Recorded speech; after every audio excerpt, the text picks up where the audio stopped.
اعوذ باللہ من الشیطان الرجیم، بسم اللہ الرحمن الرحیم۔ سعید آفیشیل چینل کے دوستوں، السلام علیکم ورحمۃ اللہ وبرکاتہ۔ تمام نئے آنے والوں دوستوں سے گزارش ہے کہ ہمارے چینل کو سبسکرائب کریں، لائک کریں اور بیل آئیکن کو پریس کریں تاکہ ہمارے نئے آنے والے آڈیو اور ویڈیو آپ لوگوں کو بآسانی مل سکیں۔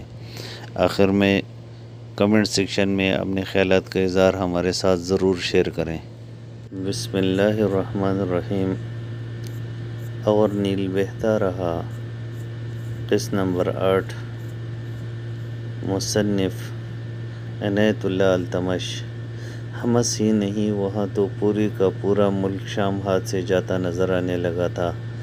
رومی فوج کے پکڑے ہوئے افسر روہتاس نے بتایا تھا کہ اس وقت تک رومی فوج اور غیر مسلم قبائل کے لشکر کی تعداد 50,000 سے تجاوز کر چکی ہیں، اور ان کے قبائل کے آدمی ابھی تک اس لشکر میں شامل ہونے کے لیے آ رہے ہیں۔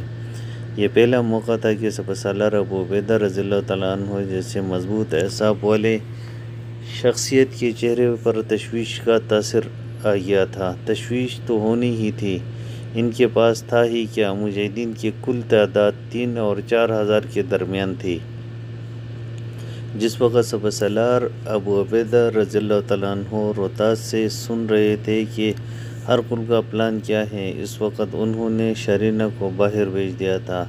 شرینہ نے اپنا کام کر دیا تھا اور یہ اس کا بہت بڑا کارنامہ تھا، لیکن جنگی امور اور مسائل میں جن کا تعلق صرف مردوں یعنی سالاروں کے سطح کے مردوں کے ساتھ تھا، ایک عورت کی موجودگی غیر ضروری بھی نہیں تھی اور مناسب بھی نہیں۔ ابو عبیدہ نے روہتاس کی ساری بات سن کر اپنے 2-3 محافظوں کو بلایا اور کہا کہ روہتاس کو قید خانے میں بند کر دیا جائے۔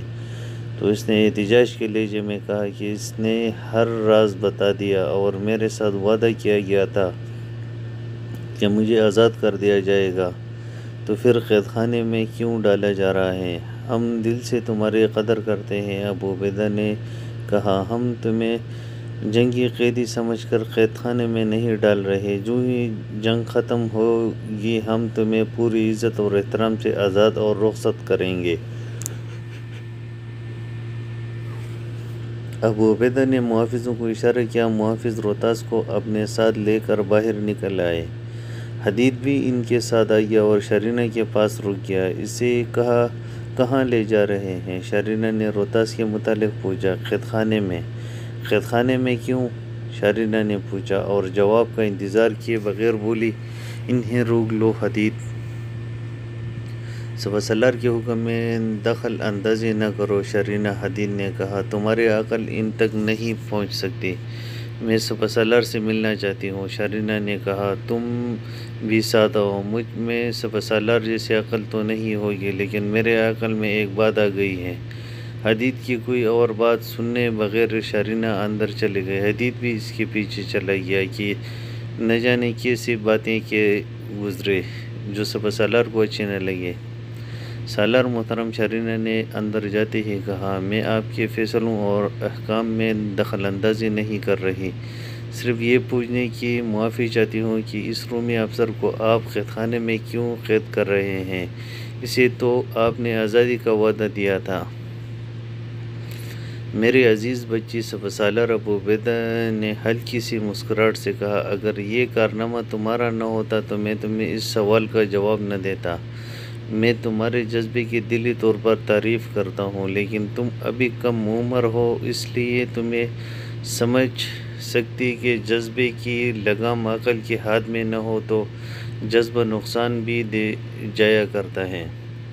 تمہیں یہ حق حاصل ہے کہ مجھ سے پوچھو کہ میں اسے قید خانے میں کیوں بند کر رہا ہوں۔ اگر اسے ابھی آزاد کر دیا تو یہ سیدھا ہرقل کے پاس پہنچے گا اور اسے بتائے گا کہ وہ مسلمانوں کے ہاتھ چڑھ گیا تھا اور اس نے یہ راز اگل دیا ہے۔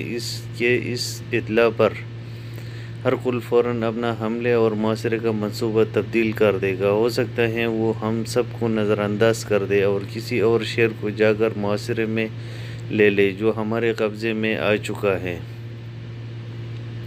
یہ بھی ہو سکتا ہے کہ اس نے ہمیں غلط خبر دی ہو۔ یہ اطلاع مجھے پہلے ہی ملی ہے کہ ہم سے دور پہاڑی علاقے میں ہرقل کے فوج اور قبائل کا لشکر اس طرح اکٹھا ہو گیا ہے کہ حمص محاصرے میں ہے۔ بے شک فاصلہ زیادہ ہے، لیکن اس فوج اور لشکر نے اس حالت میں پیش قدمی کی تو حمص بالکل ہی محاصرے میں آ جائے گا اور ہمیں قلعہ بند ہو کر لڑنا پڑے گا، اور ہمارے سب سے بڑا نقصان یہ ہوگا کہ کمک ہم تک نہیں پہنچ سکے گی۔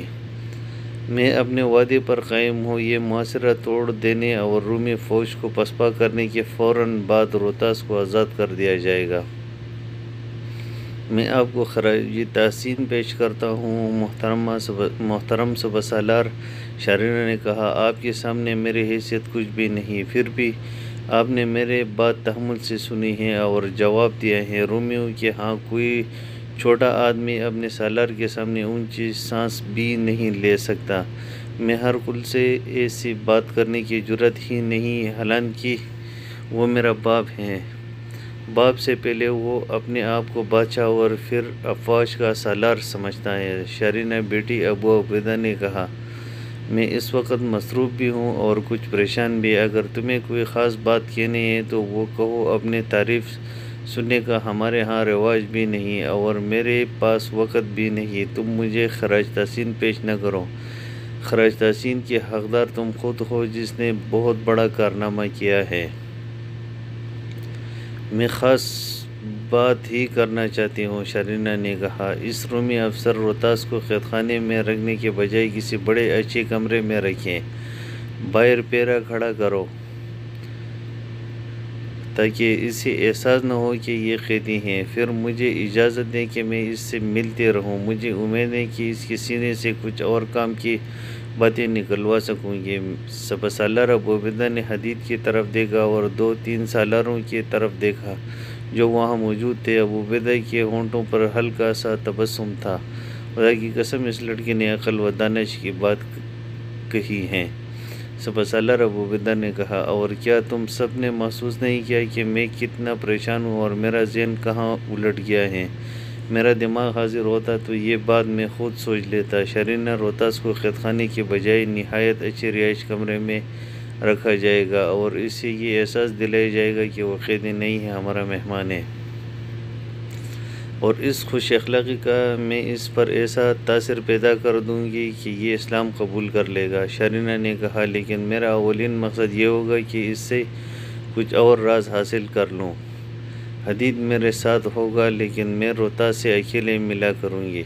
ابو عبیدہ نے اسی وقت دربان کو بلا کر حکم دیا کہ اس رومی کو قید خانے میں نہ لے جایا جائے، اسے مہمانوں کے طور پر کہیں اور رکھا جائے۔ صوبہ سالار نے اس کے مطابق حکم دے دیا کہ انتظام مکمل کیا جائے اور اس کے کمرے کے سامنے ہر وقت دن رات پہرہ کھڑا رہے۔ ابو عبیدہ خالد بن ولید، سعد بن ابی وقاص اور عمرو بن عاص رضی اللہ تعالیٰ عنہ پائی کے صوبہ سالار تھے۔ خالد بن ولید کی معزولی کے بعد امیر المومنین حضرت عمر رضی اللہ تعالیٰ عنہ نے لشکر کی کمان ابو عبیدہ کو ہی دی تھی۔ انہوں نے ٹھیک کہا تھا کہ جو مشورہ شارنہ نے دیا تھا یہ خود ہی ان کے ذہن میں آ جانا چاہیے تھا، لیکن نہ آیا۔ وجہ یہ تھی کہ انہیں حمص ہاتھ سے جاتا نظر آ رہا تھا۔ اس پریشانی نے ان کے ہوش و حواس کو بھی مجروح کر دیا تھا کہ کمک پہلے پہنچتی ہے یا ہرقل کا لشکر۔ یہ ان کے بس میں تھا ہی نہیں کہ کمک رومی لشکر سے پہلے پہنچ جائے۔ وہ کچھ اور سوچنے کے قابل رہے ہی نہیں تھے۔ انہوں نے ایک کے بجائے اکٹھے 2 قاصد امیر المومنین حضرت عمر کی طرف دوڑا دیے تھے۔ انہوں نے قاصد کو بڑے سختی سے ہدایت دی تھی کہ وہ سوئیں گے تو گھوڑوں کے پیٹھ پر سوئیں گے اور کھائیں گے بھی تو چلتے گھوڑوں پر کھائیں گے۔ ایک ہدایت یہ بھی دی کہ 2 قاصد اس لیے بھیج رہے ہیں کہ راستے میں ایک کو کچھ ہو جائے اور وہ اتنا بیمار ہو جائے کہ موت نظر آنے لگے تو دوسرا قاصد اس کے لیے رکے نہیں، اکیلا ہی چلا جائے۔ ابو عبیدہ کے الفاظ یہ تھے کہ اڑ کر مدینہ پہنچو۔ اس دور کے قاصد ایسے نہیں تھے کہ پیغام لے کر چلتے تو اپنی مرضی کی رفتار سے جاتے اور خوش ہوتے کہ چلو میدان جنگ سے تو کچھ دنوں کی چھٹیاں ملی۔ وہ قاصد بھی مجاہد تھے ان کا بھی جذبہ تھا، اور اپنے اس فرض پر جان قربان کر دینا ان کا ایمان تھا۔ پیغام رسانی کا انتظام بڑا اچھا تھا۔ تھوڑے تھوڑے فاصلے پر چوکیاں قائم کر دی گئی تھی جہاں تازہ دم اور نہایت تندرست گھوڑے موجود رہتے تھے۔ قاصد ہر چوکی پر تھکا ہوا گھوڑا چھوڑتے اور تازہ دم گھوڑا لے کر آگے چلے جاتے تھے۔ جب صحرا شروع ہو جاتا تھا تو صحرائی چوکیوں میں اونٹ بھی رکھے جاتے تھے، کیونکہ ریگستان میں اونٹ گھوڑے سے زیادہ تیز دوڑتا ہے اور پانی کی حاجت محسوس نہیں کرتا۔ یہ قاصد کے ثوابدیدہ پر ہوتا تھا کہ انہیں گھوڑے کے بجائے اونٹ پر آگے جانا چاہیے۔ یہ بھی پیش نظر رکھیں کہ حما سے مدینہ منورہ کم و بیش 1200 کلومیٹر دور اور راستہ زیادہ تر صحرائی تھا۔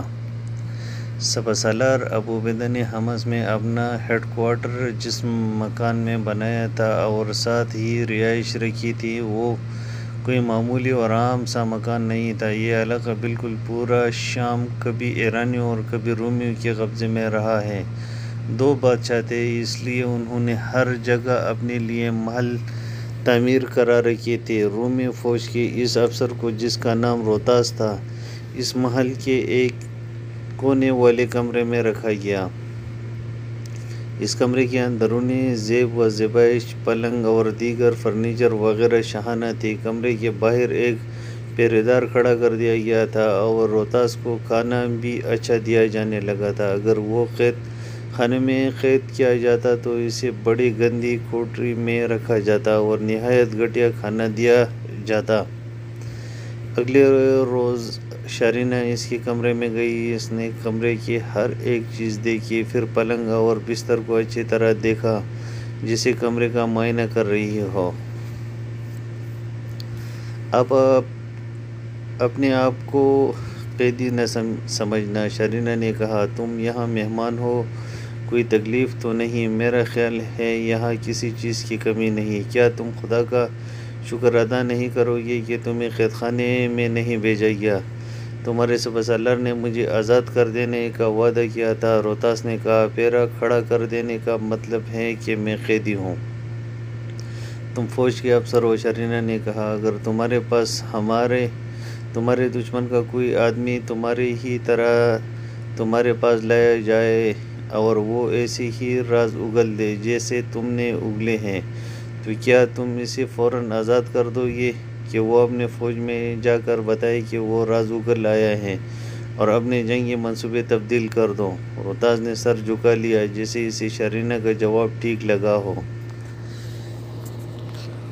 میں تمہارے پاس آتی رہوں گی، شارینہ نے کہا۔ ہم دونوں رومی ہیں، یہ ایسا رشتہ ہے جسے میں نظر انداز نہیں کر سکتی۔ لیکن اب تم مسلمان ہو، روتاس نے کہا۔ تم نے عملاً ثابت کر دیا ہے کہ مجھے اپنا دشمن سمجھتے ہو۔ کیا یہ بتانا پسند کرو گے کہ تم یہاں پہنچی کیسے تھی، اور پھر تم ایک مسلمان کے ساتھ کہاں جا رہی تھی کہ میں تمہارے سامنے آ گیا؟ تمہاری حیرت کو میں سمجھتی ہوں، شارینہ نے کہا۔ تم سوچتے ہو گے کہ میں شہنشاہ ارغل کی بیٹی ایک معمولی سی عرب مسلمان کے ساتھ کیوں چلی آئی؟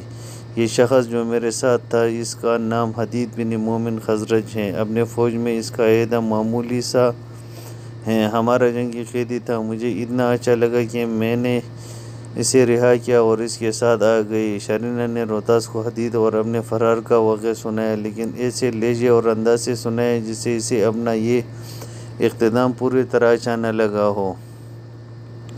روتاس نے اس سے پوچھا کہ وہ یہاں خوش ہیں یا کوئی کمی محسوس کر رہی ہیں؟ میں یہاں اسلام قبول کرنے نہیں آئی تھی، شارینہ نے جھوٹ بولا۔ مجھے اپنے باپ کے خلاف بھی کوئی شکایت نہیں تھی، شاید میں پیار کی تشنگی محسوس کرتی تھی، اور میری عمر ایسی ہے کہ عقل پر جذبات غالب آ جاتے ہیں۔ معلوم نہیں یہ شخص حدید مجھے کیوں اتنا اچھا لگتا ہے، جیسے اس کے ہاتھ میں کوئی طلسم ہے جو مجھ پر بڑی ہی خوبصورت اسیب کی طرح طاری ہو جاتا ہے۔ مجھے اسلام سے نہیں، حدید سے محبت ہے۔ میں تمہارے 2 سپاہیوں کو مار کر تمہیں زندہ یہاں لے نہ آتی تو تم حدید کو مار ڈالتے۔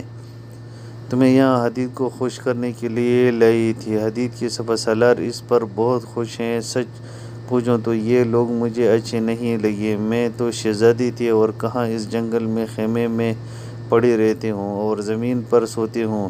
یہ لوگ بہت ہی سادہ بلکہ پسماندہ ہیں۔ آج تمہیں یہاں دیکھ کر اور تمہارے پاس بیٹھ کر مجھے دلی تسکین محسوس ہو رہی ہے۔ یہ خیال رکھنا کہ مجھے اپنا دشمن نہ سمجھنا۔ میں تمہارے لیے جو کچھ بھی کر سکتی تھی کر دیا ہے۔ تمہیں قید خانے میں نہیں جانے دیا اور یہ کمرہ تمہیں دلوا دیا ہے۔ اگر مسلمانوں کو شکست ہو گئی اور یہ یہاں سے بھاگ نکلے تو پھر تم کیا کرو گے؟ روتاس نے پوچھا۔ میں تم سے امید رکھوں گی کہ میرے راز کو دل میں دفن کر دو گے، شرینہ نے کہا۔ میں اس کوشش میں ہوں کہ حدید کو اپنے ساتھ لے جاؤں اور اسے اسلام سے نکال کر اپنے مذہب میں لے لوں۔ اگر مسلمان یہاں سے پسپا ہوئے تو پھر میں حدید کو ساتھ لے کر واپس آ جاؤں گی۔ اگلے روز پھر شرینہ روتاس کے کمرے میں گئی۔ وہ تو جیسے شرینہ ہی کے انتظار میں تھا۔ پہلے روز شرینہ نے اس پر ایسا تاثر چھوڑ آئی تھی کہ وہ اگلے ملاقات کا انتظار بڑے بے تابی سے کرنے لگا۔ وہ کوئی بوڑھا آدمی نہیں تھا۔ شرینہ کی باتوں سے زیادہ تو وہ اس لڑکی کے حسن و جوانی سے متاثر ہوا تھا۔ شرینہ کا وہ مشکور بھی تھا کہ اس نے اسے قید خانے کی کالکوٹری سے بچا کر اسے امیرانہ کمرے میں رکھا تھا۔ اب شرینہ اس کے کمرے میں آ گئی تو پہلے سے زیادہ دلچسپی سے اس سے پوچھا کہ اسے کوئی تکلیف یا بے آرامی تو نہیں ہوئی؟ نہیں، روتاس نے کہا، تم نے اگر میرے پاس آنا چھوڑ دیا تو مجھے بہت تکلیف ہوگی۔ میں رومی فوج کے حملے کا انتظار کر رہی ہوں، شرینہ نے کہا۔ معلوم نہیں ہرقل کس انتظار میں ہے۔ یہ تو بڑا ہی موزوں وقت ہے کہ حماس کو محاصرے میں لے لیا جائے۔ شہر کے اندر فوج بہت ہی تھوڑے ہیں۔ یہ لوگ زیادہ دن مقابلہ نہیں کر سکیں گے۔ ہو جائے گا، روتاس نے بے پرواہی سے کہا۔ یہ بادشاہوں کے اور جرنیلوں کے معاملات ہیں۔ تم جو تھوڑا سا وقت میرے ساتھ گزارنے آئے ہو اسے میں خاک و خون کی باتیں کر کے بے مزہ نہیں کرنا چاہتا۔ ہرقل جب مناسب سمجھے گا فوج کو پیش قدمی کرنے کا حکم دے گا۔ کوئی اور بات کرو۔ شرینہ نے محسوس کر لیا کہ روتاس اسے کوئی اور جنگی معاملے کی بات بتانے سے گریز کر رہا ہے۔ اس کا انداز ایک تو ٹالنے والا تھا اور دوسرا یہ کہ وہ شرینہ جیسے حسین و جمیل لڑکی کے ساتھ شگفتہ اور رومانی باتیں کرنا چاہتا تھا۔ شرینہ نے اس کے ساتھ ایسی ہی ہلکی پھلکی باتیں شروع کر دی۔ میرے ایک ضرورت پوری نہیں ہو رہی ہے، روتاس نے کہا۔ میں شراب کے نشے سے ٹوٹا ہوا ہوں۔ تم جانتے ہو کہ ہم لوگ پانی کی طرح شراب پیتے ہیں لیکن یہاں ایک قطرہ دیکھنے کو بھی نہیں ملتا۔ تم شاید نہیں جانتے، شرینہ نے کہا، مسلمان شراب نہیں پیتے۔ یہی نہیں کہ یہ شراب نہیں پیتے بلکہ اسے گناہ سمجھتے ہیں اور شراب پینے والے کو سزا دیتے ہیں۔ شرینہ بڑے ذہین اور فہم و فراست والی لڑکی تھی۔ روتاس نے شراب کا نام لیا تو شرینہ کو یاد آیا کہ اس کی قوم تو اتنی شرابی ہے کہ پانی نہ ملے تو نہ صحیح شراب ضرور مل جائے۔ شرینہ نے سوچا کہ یہ روتاس کی ایسی کمزوری ہے جسے ہاتھ میں لے لیا جائے تو اس کے اندر سے سارے راز نکالے جا سکتے ہیں۔ یہی سوچ کر شرینہ نے شراب ہی کی بات چلنے دی اور ایسی باتیں شروع کر دی کہ روتاس شراب کی طلب پہلے سے زیادہ محسوس کرنے لگا۔ اب تو صاف پتہ چل رہا تھا کہ وہ بری طرح نشے سے ٹوٹا ہوا ہے۔ کچھ کرو شرینہ، روتاس نے کہا۔ اس شہر میں عیسائی بھی رہتے ہوں گے اور وہ شراب تو ضرور ہی پیتے ہوں گے۔ کسی طرح کسی عیسائی یا کسی بھی غیر مسلم کے گھر سے شراب لا تو دوں، شرینہ نے کہا، لیکن میں پکڑی گئی تو مجھے یہ لوگ سزا دیں گے۔ میں اپنے آپ کو اس خطرے میں نہیں ڈالنا چاہتی۔ اب تو روتاس نے شرینہ کی منت سماجت شروع کر دی۔ آخر شرینہ نے کہا کہ وہ پوری کوشش کرے گی اور اسے شراب لا دے گی لیکن ہر روز نہیں لا سکے گی۔ اگر لا سکے بھی تو اسے نہیں دے گی کیونکہ پہرے دار ہر وقت دروازے کے باہر موجود رہتا ہے۔ اس نے شراب کی بو سونگھ لی تو سیدھا اندر آئے گا اور دونوں کو شراب خوری کے جرم میں سپہ سالار کے آگے کھڑا کر دے گا۔ پھر سپہ سالار کوڑوں کی سزا دے گا جو شاید ہی کوئی برداشت کر سکتا ہو۔